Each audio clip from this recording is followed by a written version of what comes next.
Berikut kisah karomah Kiai Abdul Hamid atau yang akrab disapa Mbah Hamid Pasuruan, membongkar kewaliaan seorang sopir. Wali Allah memang memiliki tingkatan yang berbeda-beda. Ada yang tidak menyadari bahwa dirinya adalah seorang waliullah. Namun wali Allah yang lain mengetahui bahwa dia adalah seorang waliullah. Hal demikian itu pernah dialami oleh seorang sopir bernama Muhsin, yang ternyata disebut oleh Kiai Haji Hamid Pasuruan seorang wali. Ini merupakan kisah nyata Muhsin, seorang sopir yang menjadi waliullah. Sebelum menjadi pengasuh pondok pesantren dengan jumlah santri ribuan, Muhsin adalah sopir pribadi seorang juragan di daerah Malang, Jawa Timur.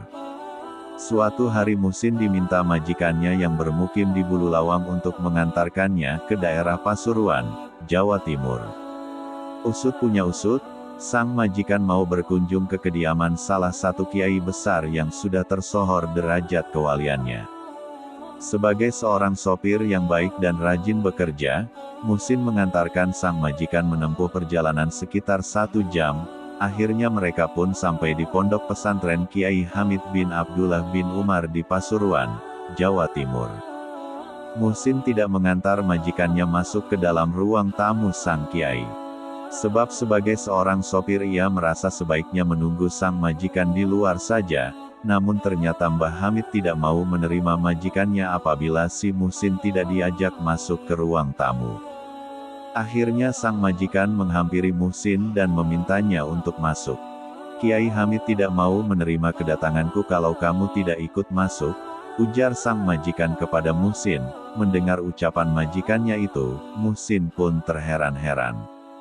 Ia bertanya dalam hati, kenapa kiai itu tidak mau menerima majikanku kalau aku tidak ikut ke dalam. Akhirnya sang sopir itu pun ikut masuk ke ruang tamu menemani majikannya. Melihat kedatangan Muhsin, barulah Kiai Hamid menyambut para tamunya tersebut.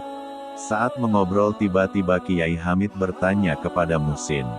Amalan-amalan apa yang kamu jalani selama ini? Tanya Kiai Hamid. Muhsin menjawab, ia hanya menjalankan amalan-amalan yang dilakukan masyarakat pada umumnya.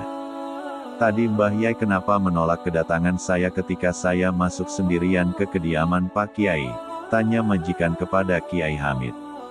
Anak ini akan menjadi wali dan akan memiliki pondok pesantren yang besar.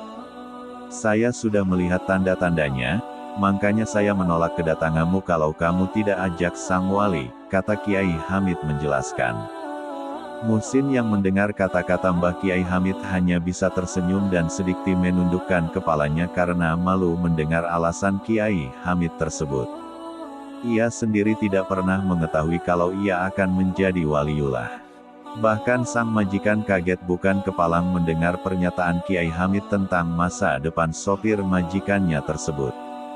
Sejak kisah ini menyebar ke berbagai pelosok, maka satu persatu orang tua mengirimkan anak-anaknya kepada Kiai Muhsin untuk belajar agama Islam. Semula hanya 5 murid dan bertempat di musola dekat rumah majikannya. Namun semakin lama kewalian Kiai Muhsin ini terdengar di berbagai daerah dan akhirnya makin banyak santri belajar kepada beliau. Walhasil berdirilah pondok pesantren Al-Makbul di Bululawang, Kabupaten Malang, Jawa Timur. Setahun kemudian santrinya mencapai 100 orang. Lambat laun jumlah santrinya terus bertambah. Hingga saat ini jumlahnya mencapai sekitar 10.000 santri lebih.